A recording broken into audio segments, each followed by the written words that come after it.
and get President William Ruto to power. And thereafter, he is of no use. So he should be dispensed with, and somebody else can be appointed against the will of the Kenyan people. That is the viciousness that we are even fighting the dead. How insensitive can we be? What is this power thing? That you even fight the dead for you to entrench yourself in power and get rid of your perceived political enemies. I appeal to the people of Kenya to have respect for the dead, if nothing else. Welcome to QNet's world of new beginnings, where every sunrise is a promise of our commitment to you, your health, your dreams, your planet, and your community.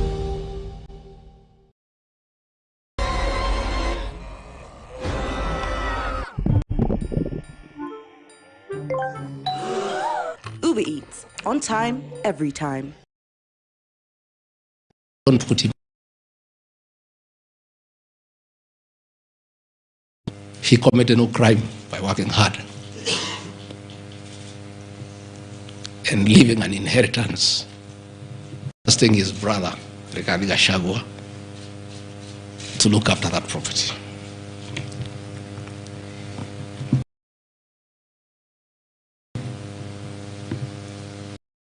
Forties Viz Group Limited is a company incorporated in 2023 by my son Kevin.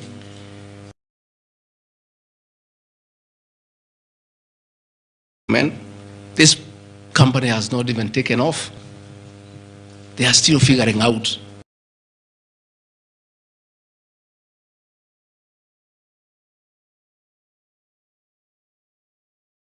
they have to come here every day to keep me company and find out what is not happening.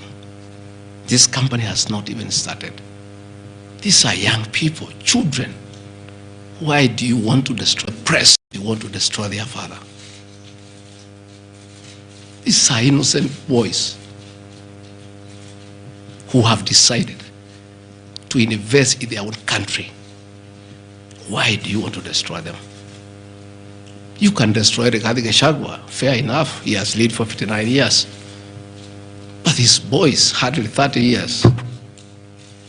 Why do you want to destroy them?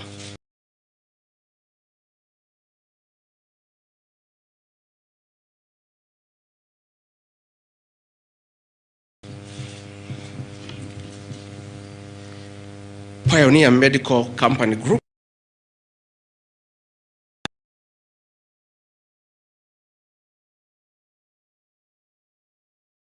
Why are you bringing it to Parliament?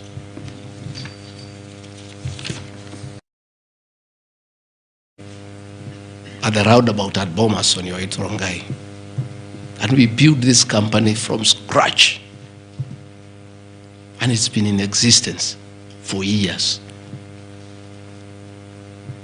And when we stopped trading with it, we put up apartments in Koroi, in Rongai, called Rido Plaza, that are managed by this company. We collect rent. We have, I think, 40, 50 furniture at the roundabout at Bomas on your way to Rongai. And we built this company from scratch. And it's been in existence for years. And when we stopped trading with it, we put up apartments in Koroi, in Rongai, called Rido Plaza, that are managed by this company. We collect rent. We have, I think, 40, 50 flats there, and pay tax every month. What wrong has Rido Furniture Mart done? Rido Plaza was constructed in 2012, 10 years before Rigathi Gachagua became deputy president. Even if you want to kill his men and make sure he's totally destroyed, Why don't you pursue him for the 2 years he has been in office? Why do you want to go back 20 years before he became deputy president and criminalize his enterprise and his hard work? Biovet Kenya Limited is a company, again, I founded in 2009. Many years before I even went to parliament. It has not done business for the last 15 years. Not a single shred of evidence that this company has done wrong. It's not there. Murani Manufacturers Limited. It's a company that is founded by a character from our village and sold some shares to my wife and my children and interested them in manufacturing feeds for pigs and for chicken. It never even took off. This company has never traded in government. It has not done any business. It is actually dormant. I'm told the account has only 132,000 shillings. And you want to set the Deputy President of the Republic of Kenya, a man elected by 7.2 million Kenya shillings, because his wife and children have some shares in a company that has 132,000 shillings. Surely. Delta Merchants Limited is a company I founded in 2009 during the Kibaki era. It has not done business for 15 years. We demand that you say what this company has done. Wamunyoro Investments Limited is a company named after my village in Wamunyoro, which I founded in the year 2001 as a construction company. This company owns a lot of property that I bought in those years when the economy of this country was on sound footing. Since I became deputy president, we ceased all activities of this company. It has not done a single transaction with anybody. The company is dormant, but it owns property. Those properties were bought and acquired long before I became deputy president.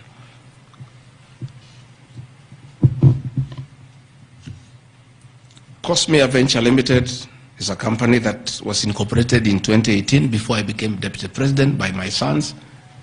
They do what you call bulk SMS.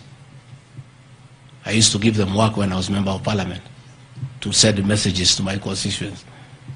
I think they were charging me 30 cents per SMS. Some young, enterprising young people. Company 2018, it doesn't do business with government. It is not accused of any wrongdoing by anybody, anywhere. It's just putting the name there. Royal Crimson Ventures Limited, again incorporated in 2018 by my children to do their little business. No allegation of any wrongdoing has been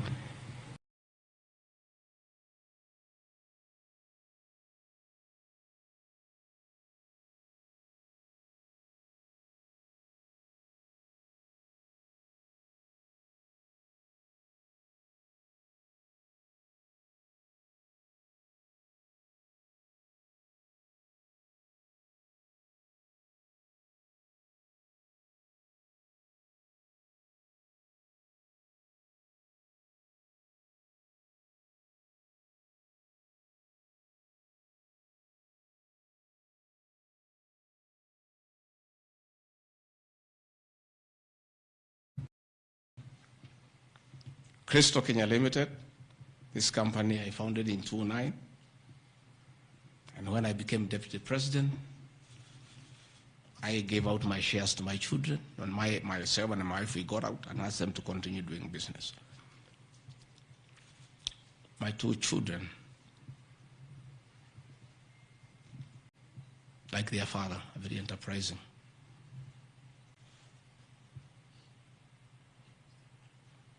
Nyeri County, where I come from, we were hit badly by COVID, and all our hotels shut down. Hundreds of jobs were lost. Many people who were supplying to those hotels shut down. The two most important hotels in Nyeri is the Outspan Hotel and the Treetops Hotel, and they are always run together. The Outspan Hotel was for sale, and my children were interested, and I encouraged them.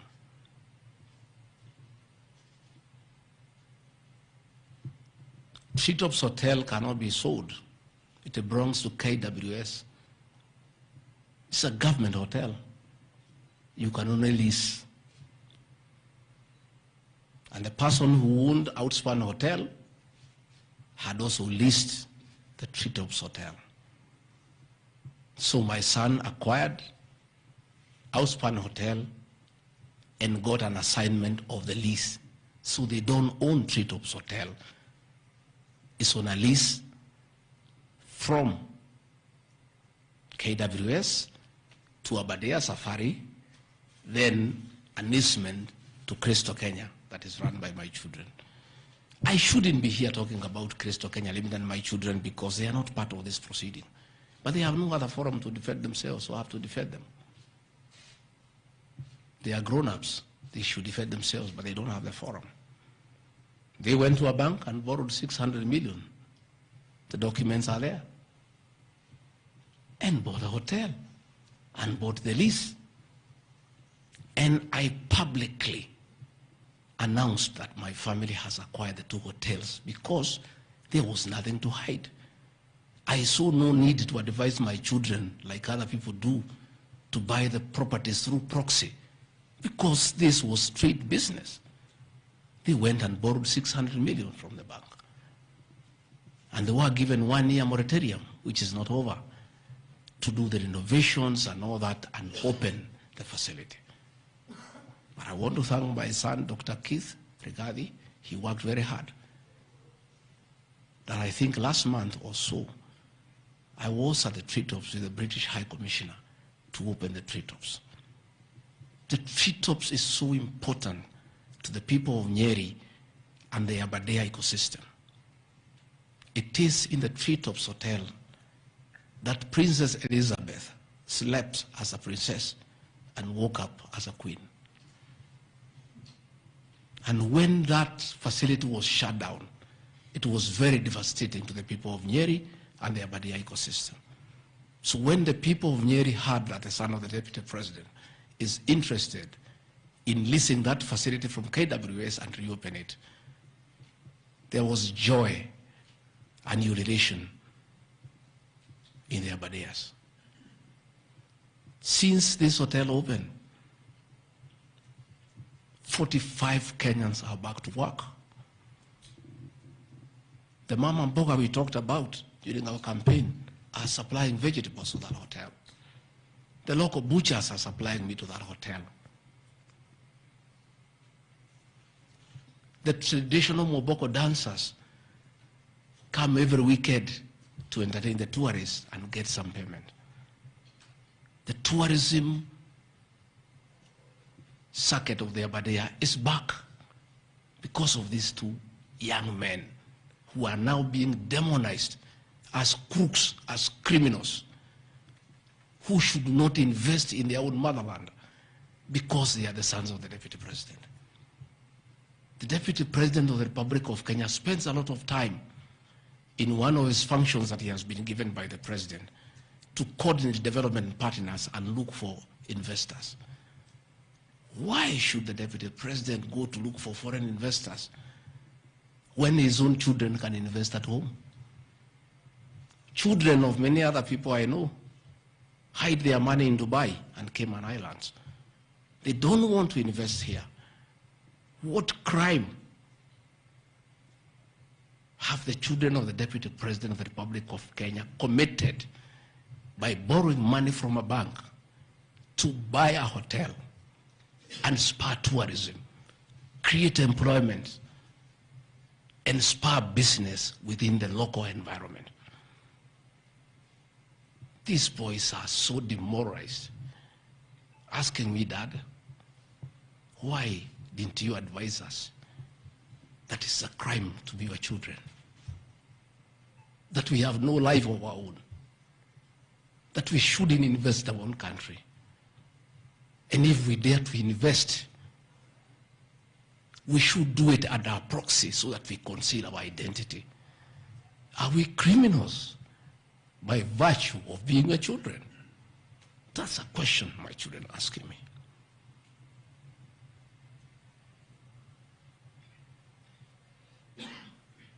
What crime can children of Kenya commit to borrow money from a bank and start an enterprise and employ people and spur tourism? How unfair can a country be to its young population to condemn them for being enterprising?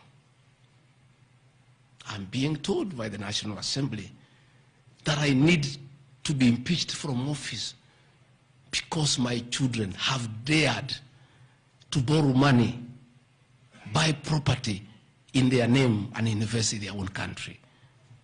And for that, their father should be sent home. I want to conclude by Karadi Farm Limited. This is a farm I founded in 2001 with my wife, Pastor Dorcas. And it runs our farms. It runs our dairy farm in Nyeri that is doing very well. I'm making $1 million shillings also every month. And I sell calves, and it's doing very well. And my farm now has become a model farm for the local farmers.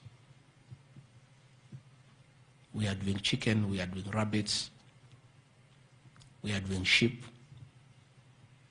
Again, nobody has told me what crime has Karandi Farm committed. Technical Supplies and Services Kenya Limited, a company I founded in 2001. I did business during the Kibaki era. When things got very bad, I stopped doing business with it. It has not done business for the last 8 years. And of course, in the 2 years I've been deputy president. I want proof. Tomorrow, the National Assembly to table proof what these companies have done. They will be very embarrassed before the people of Kenya. This will be the most shameful act ever in the history of our National Assembly, where you go table a motion that is so sensational based on trash and not a single accusation backed by evidence. I have seen an allegation that exerting influence on officials of the Ministry of Lands to issue an allotment letter to Amunyoro Investments Limited and using the fraudulently acquired documents to support a court case. Again, Amunyoro Investments Limited was never allotted any land. This parcel of land, 209/12077, Amunyoro acquired at 24 million shillings in the year 2012. The documents are there, we'll give them to you. Purchase from a third party. Somebody went to the National Land Commission and lodged a case and claimed the property belonged to him, a former senior outside the Ministry of Lands. And the National Land Commission made a determination, the records are there, that the land belongs to Amunyoro Investments Limited. Again, he went to the High Court in the year 2022. I was not deputy president. I made my witness statement before I became deputy president. I supplied all documents before I became deputy president. I did not file any evidence as deputy president. And the matter was concluded, and the High Court issued a judgment. We'll give you the judgment that the land belongs to Amunyoro Investments Limited. I am told that they have appealed the judgment. I invite the Honorable Mutuse to apply to be co-joined in the appeal, and then he can argue his case. This is a matter that has been adjudicated by the High Court of Kenya and made a determination. And you want to bring it to the National Assembly. The matter is alive with the Court of Appeal.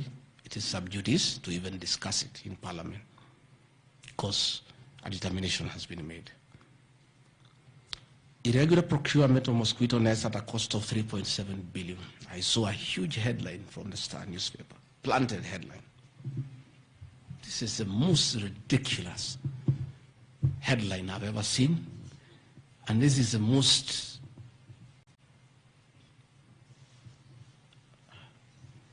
I lack a proper word, and I don't want to speak in Kikuyu.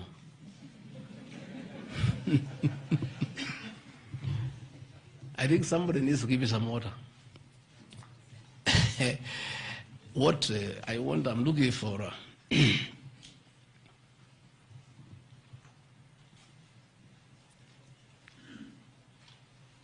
I have seen that allegation. I want to respond as follows. One,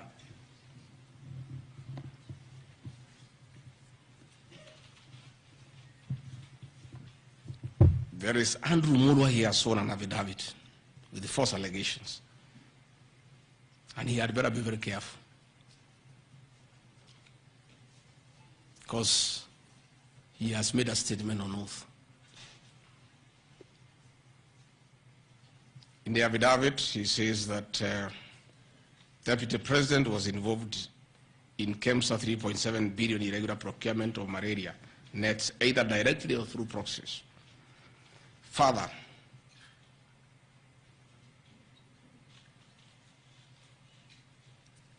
Shobika Impex Limited is an international company, the fourth largest manufacturer of mosquito nets in the world. It has done many tenders with KEMSA, with the Global Fund, countries in Africa, in Asia. And there was a tender.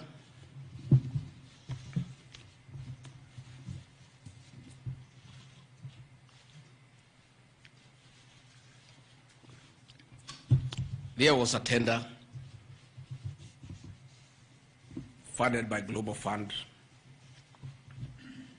through KEMSA, and it was an international tender for manufacturers.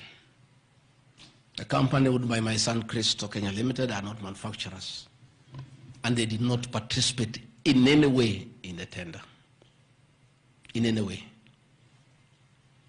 What happened is that in the year 2014, 8 years before I became Deputy President, Shobika Impex Limited appointed Christo Kenya as their local agent, whose work is to do their errands and follow their supplies at the ports of entry. Christo Kenya did not participate in this tender. It was done by Shobika. KEMSA wrote to Shobika and said, your tender was not successful because you had a problem with pagination of your security document. Pagination. Those of you who have done tenders, you number the pages. And if they are not right, you can be disqualified. And therefore, they were told, can you come and collect your bid board, your original bid board? That's what happens. If you participate in a tender and you don't win, you are asked to collect your bid board. And they kept on coming to collect the bid board. It was not available for almost 3 months. And they asked the local agent, that is Christo Kenya Limited, can you follow up on our behalf? We participated in this tender. We did not win. We have a letter asking us to collect the bid board. We are waiting for it because this is money that is tied as our agent in Kenya. Can you follow up? And that is why when my son on behalf of Christo Kenya Limited went to KEMSA trying to follow up. And when it was not working, he brought it to my attention and I made a call to Mr. Andrew Mulwa asking, my son has been here. There is a little issue about a bid board of an unsuccessful tenderer. Why is it that this is money that is tied? And these are foreigners, these are foreign investors. We don't want to make life difficult for them. Please, why don't you release it to it unless there's a problem? No, he said, no, the matter is under investigation. That is why we cannot release it. The bid bodies with the SEC. I said, fine. If the matter is under investigation, so be it. Right along, the investigations were over. EACC wrote to KEMSA and returned the bid board. KEMSA in return wrote to Shobika and returned the bid board. End of story.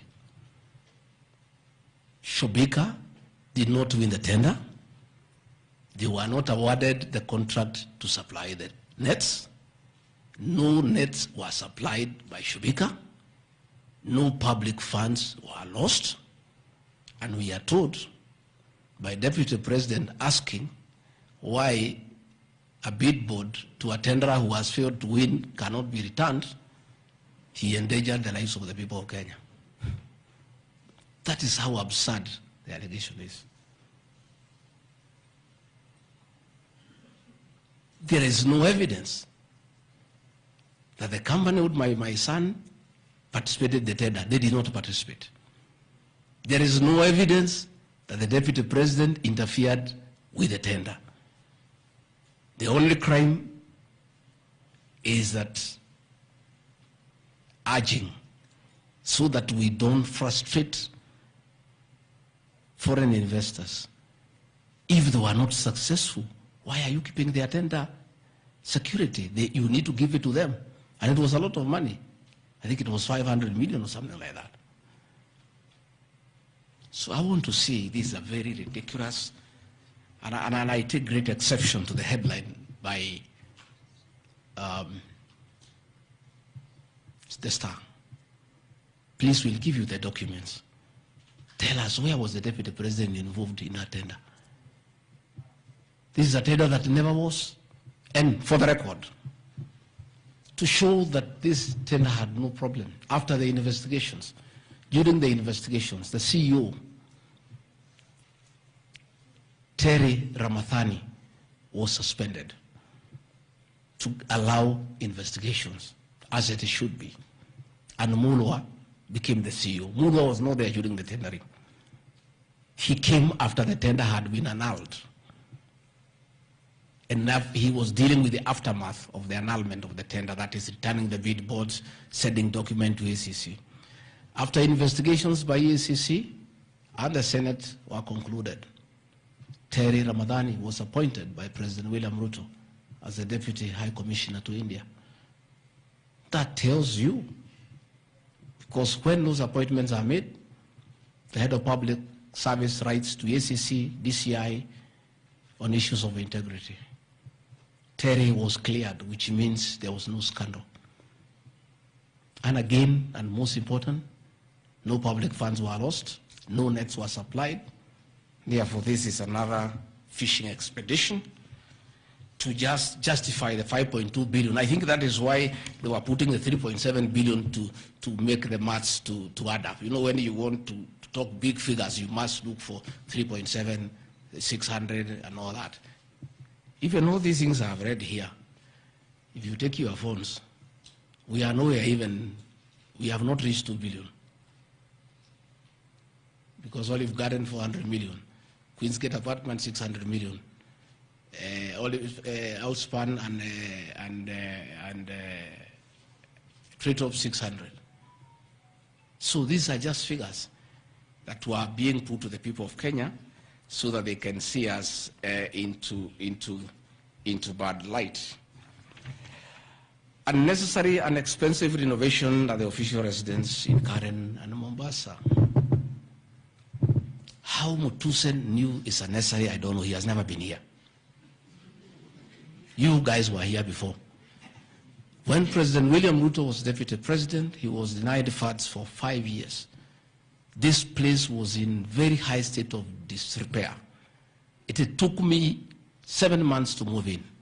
The roofs were leaking, the toilets were blocked, the septic tanks was broken down, the borehole was broken. There was nothing. Parliament, in his own wisdom, allocated funds for the renovation of this residence. As a deputy president, I have nothing to do with public expenditure. In fact, at that time, the accounting officer, between 2022 and 2023 financial year, was the State House Controller. Procurement was done, tender was awarded, and the renovations were done. And you can see the place looks good. There was need to dignify the office of the Deputy President because he has a function of coordinating development partners. Ambassadors and high commissioners and all sorts of international visitors are always here. So to dignify the office of the Deputy President, the residents needed to be in the right standard, and that is not my decision, and I have nothing to do with it. As for the contractor who was awarded the job, I don't know him, and I don't need to know him. I have no business. Where he transferred his money, I would not know. I have no access to his account. Whether he is related to me, the answer is no. I don't know him. And for the record, I don't wish to know him because it's not necessary.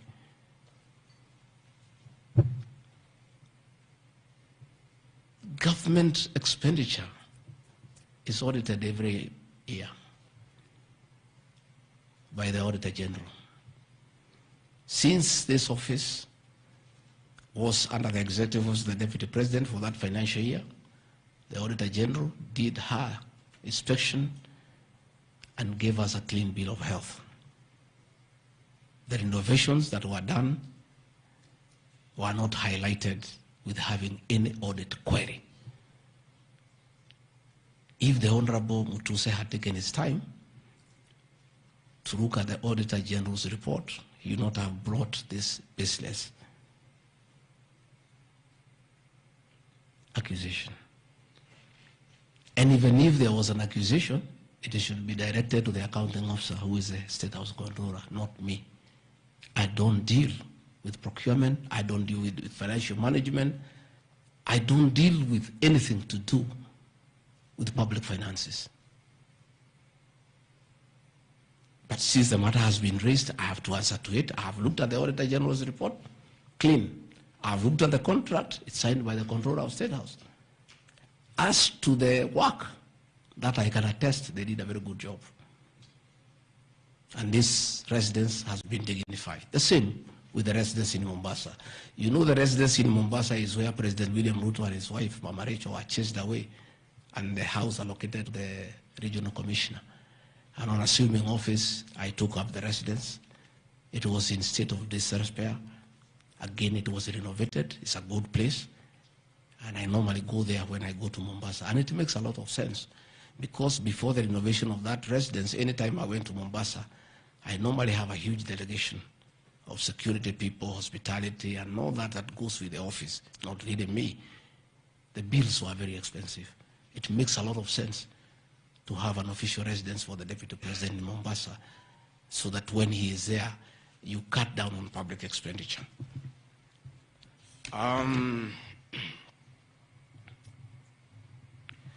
Dubiously acquiring a substantial portion of sum of 100 million paid to Lusona Events Limited. Again, that's another ridiculous accusation from the North. This is people who give services here for events. We have many meetings. You have come here for IBEC. There are tents put up here to the required standard. We have meetings here for development partners. This is a very busy residence. Most of you have been here. Again, I don't get involved in procurement. That is the work of the accounting officer and his team in public finance management. As to the person who does that work, I don't know he or she, and I have no business knowing who does the work. Those are things that are not in my purview. Again, the ridiculous accusations that money came to me, one would have to demonstrate how it came to me. Was it brought to me through my account, through cash? Who was there? What is the evidence? Again, it is just trying to throw mud at me. And I want to say that that accusation is baseless, and we believe we want to see the mover of the motion coming up with tangible evidence. Again, these accusations lack particularities. and specific. They are just generalized accusations. Again, we'll be challenging that again in court, because there is a ruling that grounds of impeachment must be well grounded and must be particularized and specific. This is just an allegation. Where is the nexus between the supplier of events to this residence and the Deputy President, Rigathi Gachagua? There is no nexus. I don't know the person. I don't know the company. I'm not involved in the procurement. I don't even know how it is procured. All I do is I want events, and they are arranged, and I take part in those events. Those accusations of funds utilizing the Deputy President, in the office of the Deputy President, coming for my personal benefit, are ridiculous, unfounded, and totally malicious, and there is no evidence whatsoever. And I want you people of the press to also ask these people to give you the evidence. Don't just write headlines. Ask, where is the evidence? Where are the particulars? You know, you don't just allege, oh, this particular supplier, this money went to the Deputy President. Yes, fine, that is good. How? How did it go to the Deputy President? You must explain.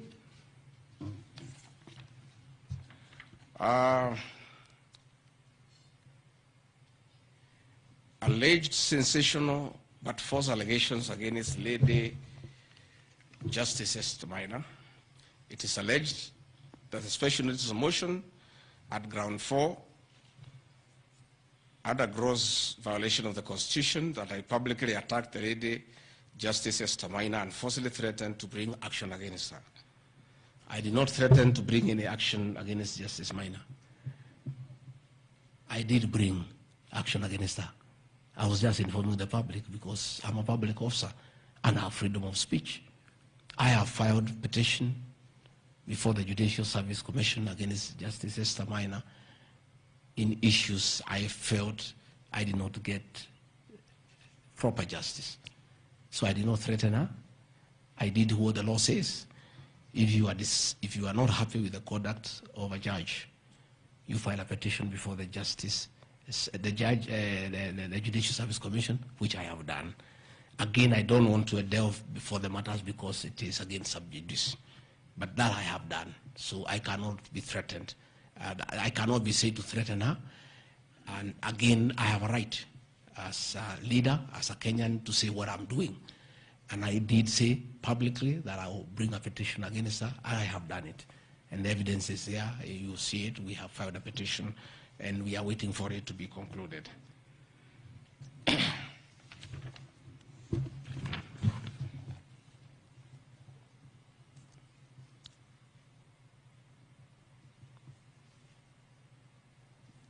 Again, I want to emphasize that my statements were protected speech consequent to a decision by the landed judge in a matter involving my personal assets, which I disagree with and found to be wholly unfair. The matter having been concluded at that stage, my criticism of the decision was not sub judice, nor in any other manner prohibited by law. While I respond to the ruling of the landed judge, I was in absolute disagreement with it. Contrary to the assertions in the special motion, I did not forcibly threaten to bring action against the landed judge. I took legal action available to every citizen of Kenya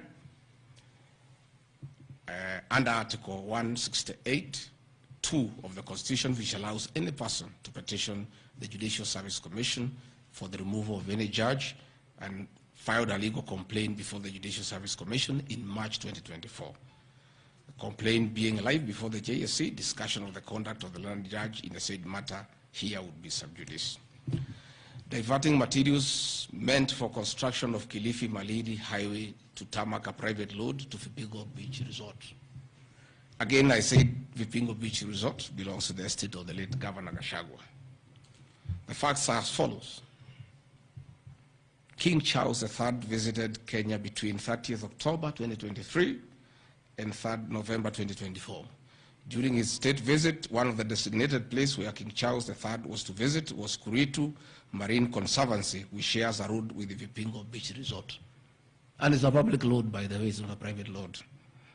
I have an extra copy of the program of the state visit to Kenya by King Charles III, marked RG which at page 13 on item 63 and 64 shows his departure and arrival at Kuritu Marine Conservancy. As I was walking around, I slept there, I think 2-3 weeks before the arrival of the king. And as you all know, I walk every morning. And as I walked on that road, I found there was a lot of activity and tarmac was going on. I was very happy and I asked what was happening.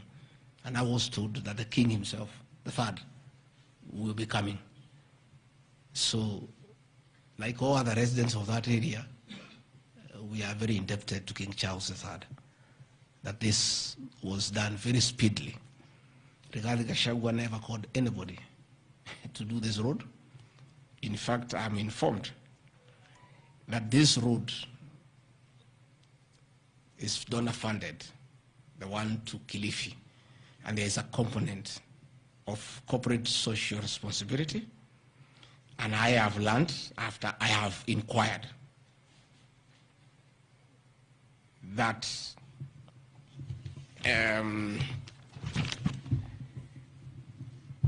these people of that road is called Takaungu Shariani Vipingo. It's off the main road, and I am made to understand that Kuritu Marine Conservancy, Vipingo Secondary School, Shariani Primary School, among other stakeholders, including a public market, applied to Kenha to be considered for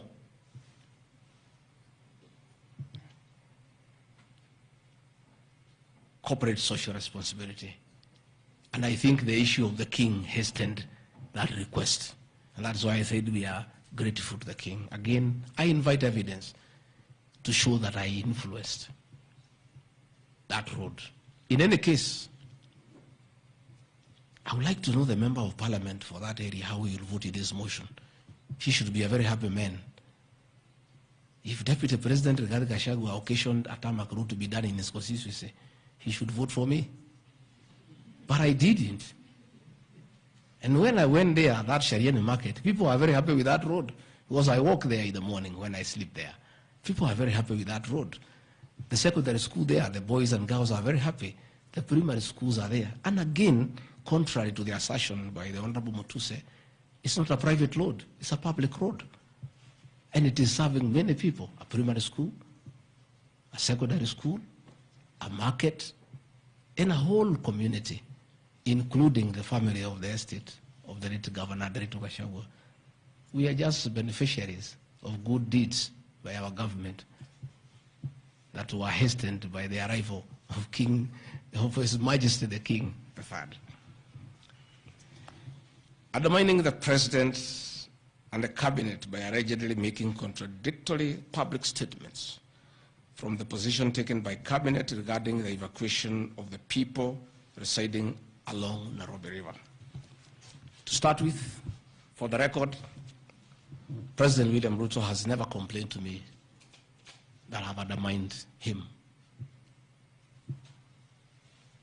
If he has told that to Honorable Mutuse, I would like to know that he has complained to Honorable Mutuse that his deputy has undermined him.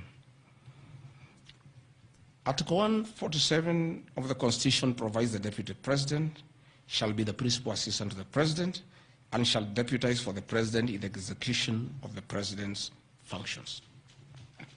Article 28, which states that every person has inherent dignity and the right to have that dignity respected and protected.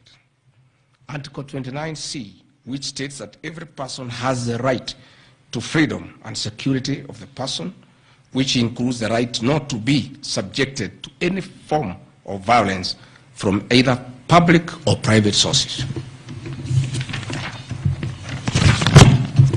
Section 152G1 of the Land Act, which states that notwithstanding any provisions to the contrary in this act or in any other written law, all eviction shall be carried out in strict accordance with the following procedures. A, be preceded by proper identification of those taking part in eviction or demolitions.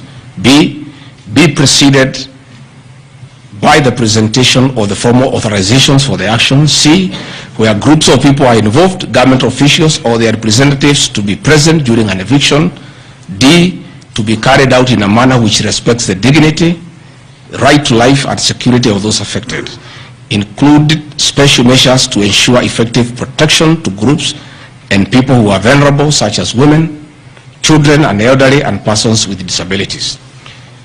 F, include special measures to ensure that there is no arbitrary deprivation of property or possessions as a result of the eviction. G, include mechanisms to protect property and possessions left behind involuntarily from destruction. H, respect the principles of necessity and proportionality during the use of force and give the affected person the first priority to demolish and salvage their property.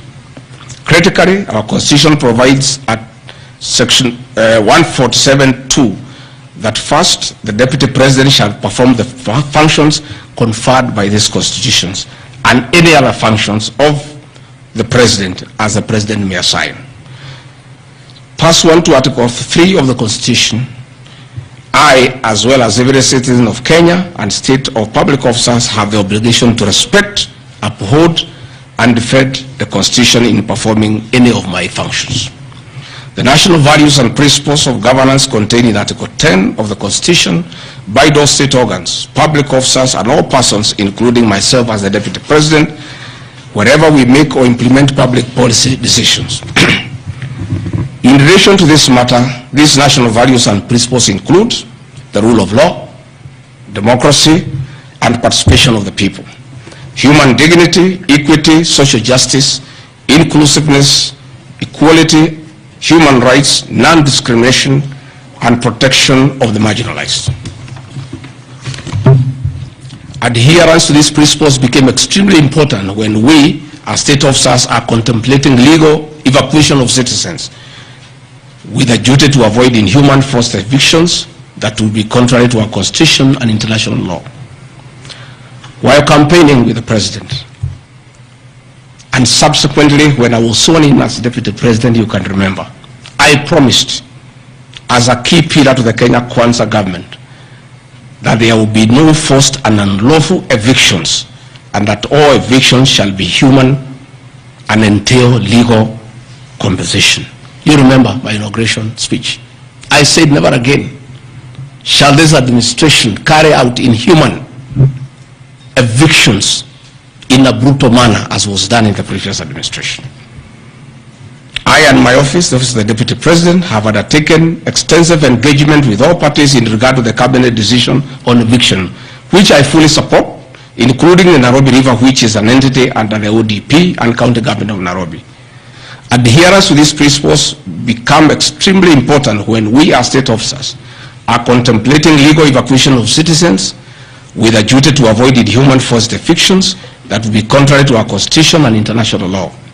Guideline number 6 of the United Nations General Assembly, guidelines for the implementation of the rights to adequate housing, prohibits forced evictions, and the state should ensure that any eviction under domestic law are fully compliant with international law.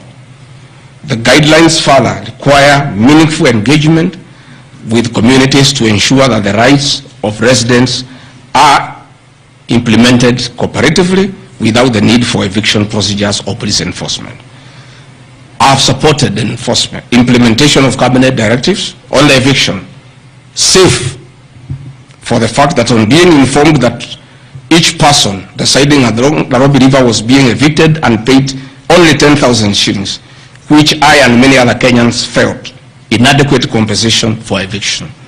I insisted that the government should abide by constitutional dictates and international norms while implementing any cabinet decision, including eviction, and maintain the dignity of citizens of Kenya facing evictions. My statements did not and cannot be construed to undermining the President, because the President, like me, sought to defend the very Constitution. I hope I'm very clear. Am I clear?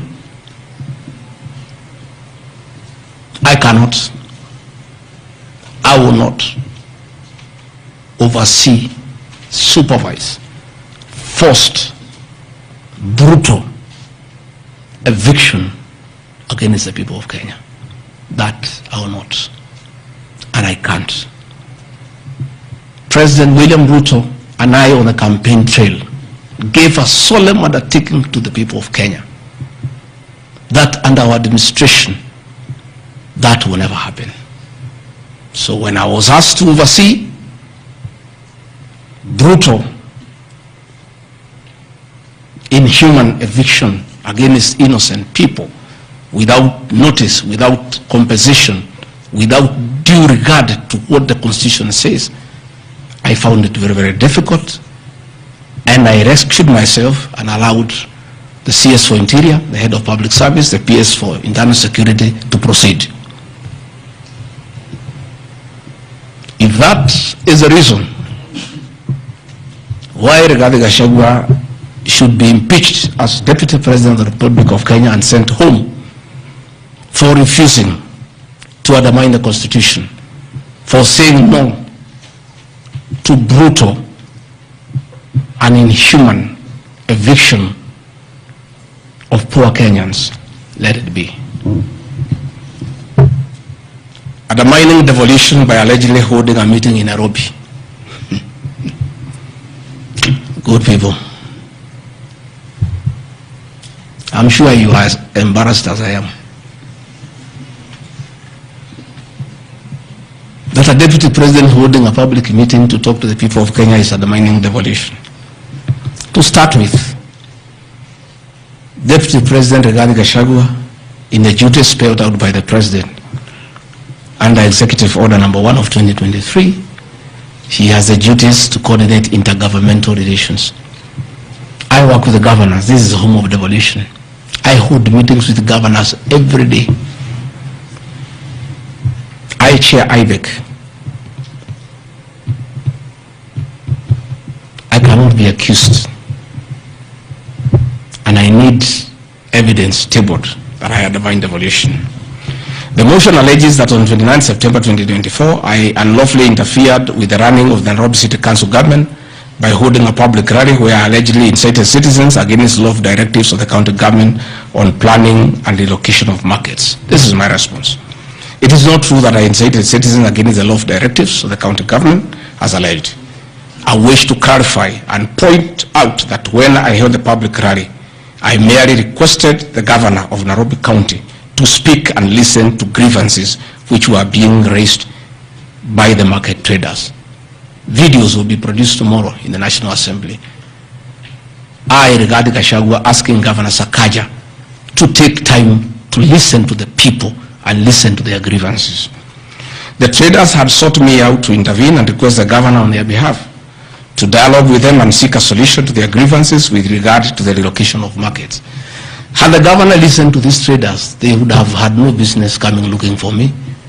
All I was saying is listen to the people. Before you relocate them, have public participation. Most of those traders have lived in Wakulima market for 40 years. They wanted to discuss with the governor what happens to us, what happens to our customers, what happens to the distances that we cover, what about the extra cost of going to the new relocation. And I think the traders were right. Requesting a meeting with an elected leader is their right.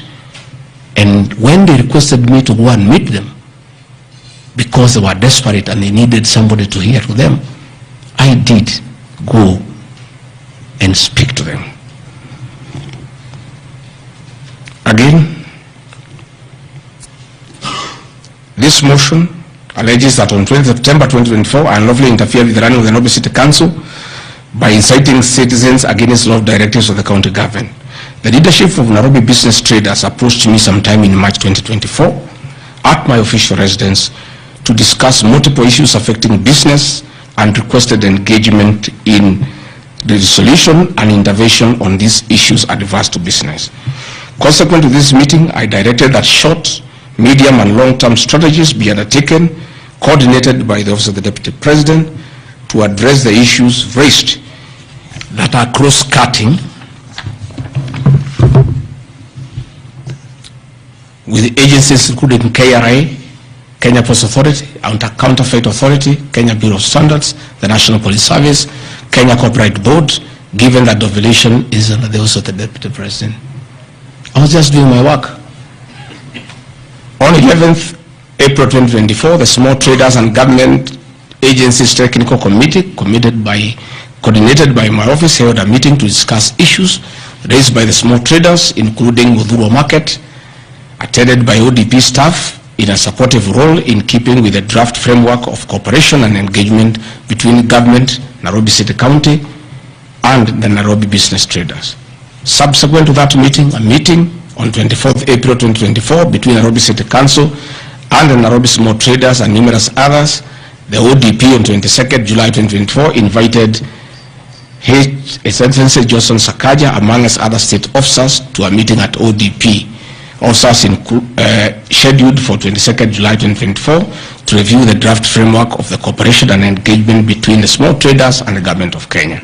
On 3rd September 2024, the ODP wrote to Governor Johnson Sakaja and all other stakeholders, submitting a final combined draft of the framework for review and feedback.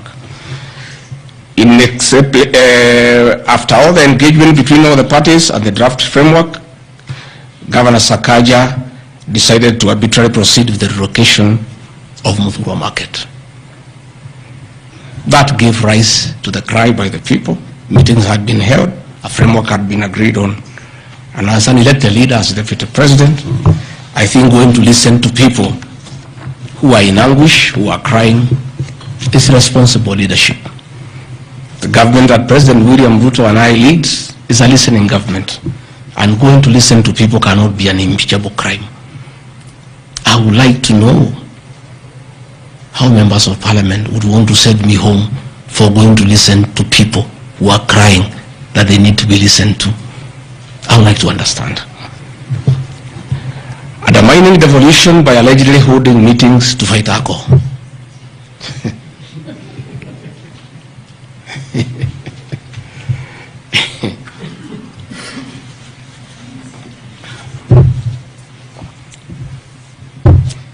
I think tomorrow will be the greatest circus. Or do I call it the theater of the absurd? That Deputy President Rigathi Gachagua, undertaking duties assigned to him by the President to fight illicit brews and drugs across the country, should be impeached because by doing so he is interfering with the devolution. I held meetings in Nyeri, attended by Governor Kahiga, Governor Waiguru, Governor Irogo Kangata, Governor Wamatangi, Governor Kiari Badilisha.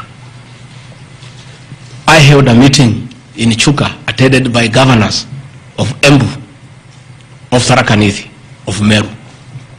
I attended a meeting in Mombasa, attended by governors of Kwale, a representative of the governor of Mombasa, the governor of Taita Taveta, a representative of the governor of Lamu, to discuss. I held a meeting in Nakuru, nearly with all governors present, and all of us jointly, under my chairmanship, the Ministry of Interior and Governors, we agreed on how to tackle the menace of illicit brews.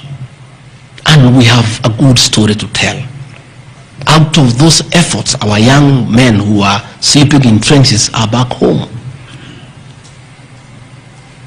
Women are very happy their husbands are back home and they are bringing food. In fact, some children have been born.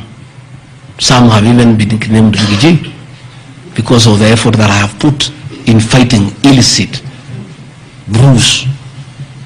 I think the people of Kenya will be shocked to hear tonight that one of the accusations against their Deputy President and why he should go home is because he led the battle to fight illicit brews and drugs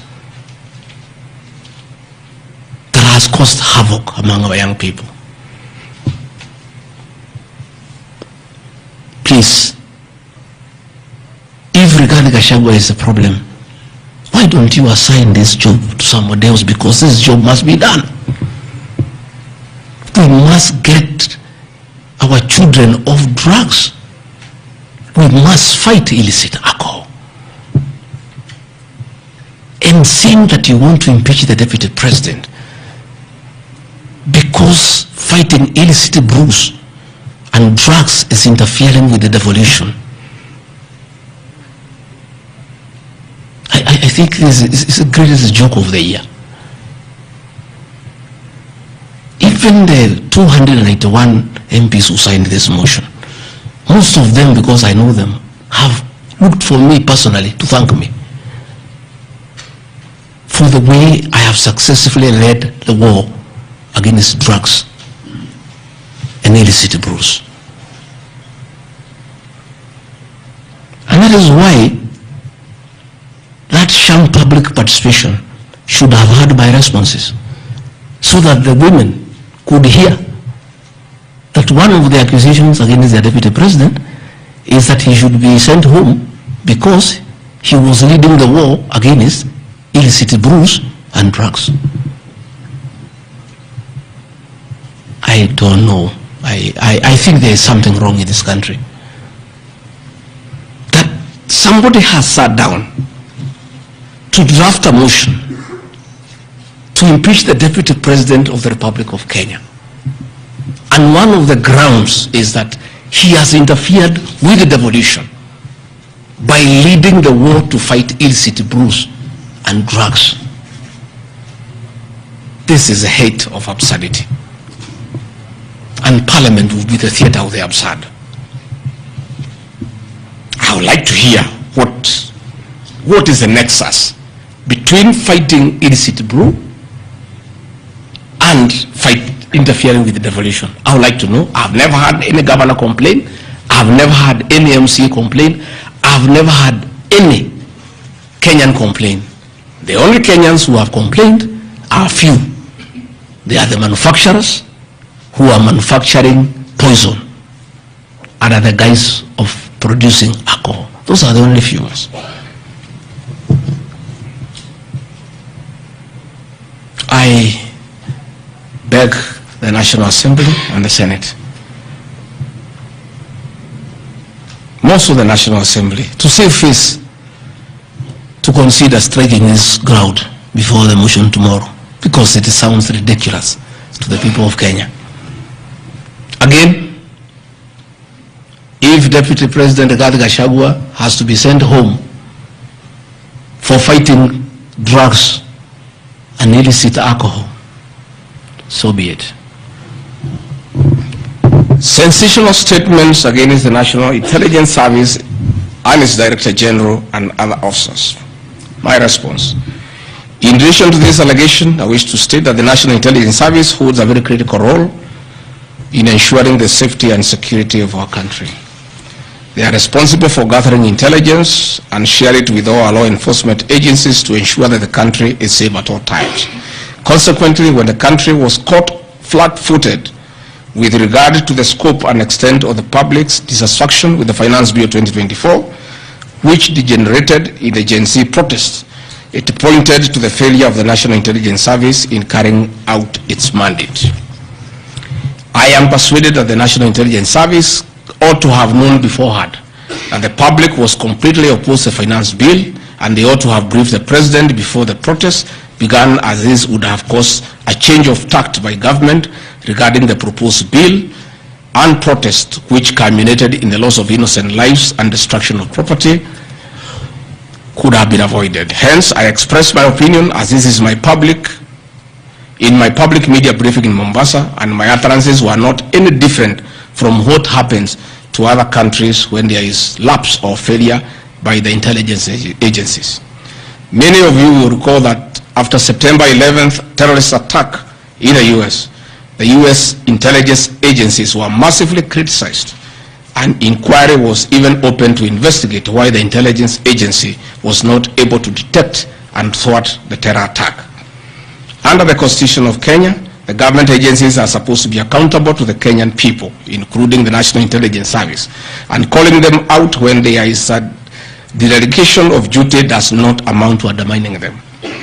In any case, the Director General of NIS is not above the law. He is a public officer. Just like the president, the deputy president, cabinet ministers, he too is subject to criticism like any other public officer. In fact, I will have videos. President William Ruto, as deputy president, at one time criticized the then Director General of the National Intelligence Service.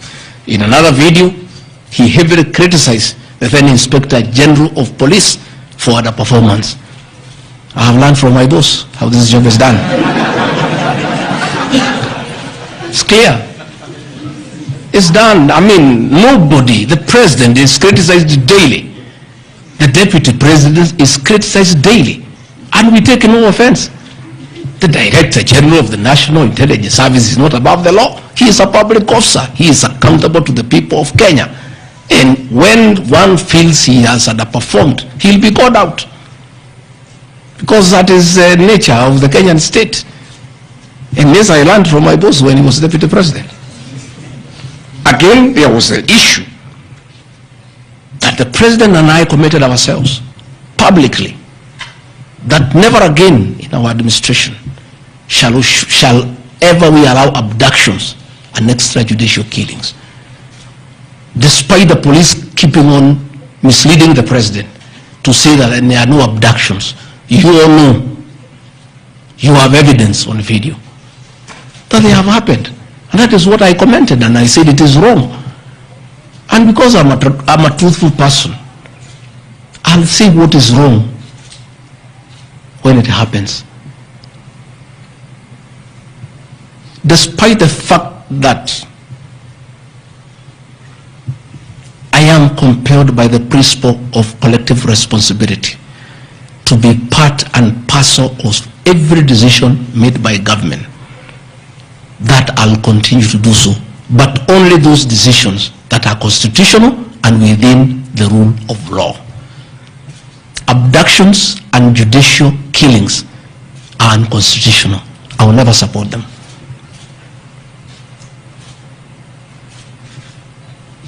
President William Ruto has been criticized left, right, and center. I have not seen him take anybody to court for criticizing him. Why is Rigathi Gachagua being impeached for calling out the Director General of the National Intelligence Service? The Deputy President is criticized daily. The judiciary is criticized daily. The media is criticized daily, including the Star, whom I have criticized today.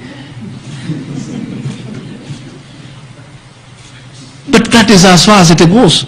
And again, despite being just the Deputy President, I enjoy a constitutional right in the Bill of Rights, freedom of speech.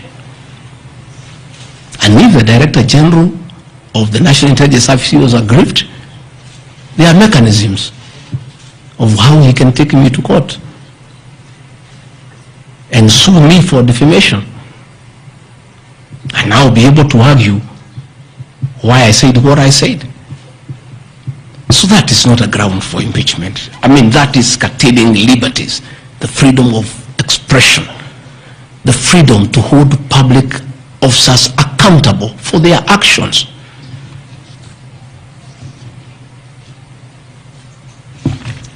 And I want to say finally,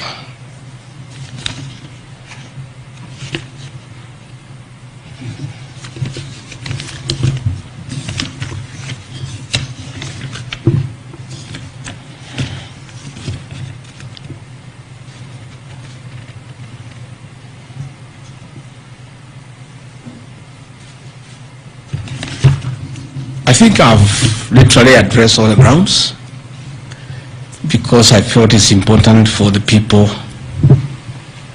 of Kenya to know the allegations against the Deputy President and his responses.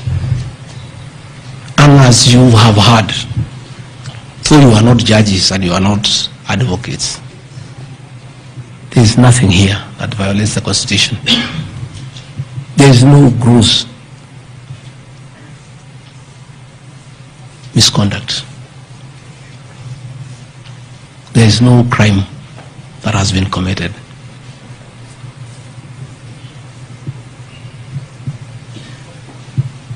I'm innocent on all these charges. And I want to clarify, my apology yesterday to the President did not in any way imply that I'm guilty of these charges. I'm not. This I'm not. My statement was that if there is something I've done to the President that I don't know, that probably has upset him, I ask for his forgiveness. But that was in no way an admission of this ridiculous allegations meant to overturn the will of the people. Finally, in conclusion, I want to say that overturning the will of the people is not a joke. It calls for very serious violation of the Constitution. None of these issues here meets the threshold. We'll go to Bunge tomorrow. I'll be there at 5 for 2 hours, and I'll put my case. In the unfortunate event it proceeds to the Senate, I'll be there again to prove my innocence by way of evidence.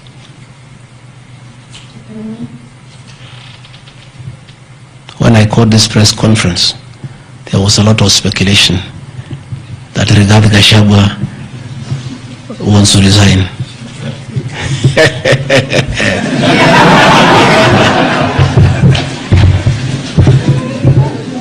This is a man elected by 7.2 million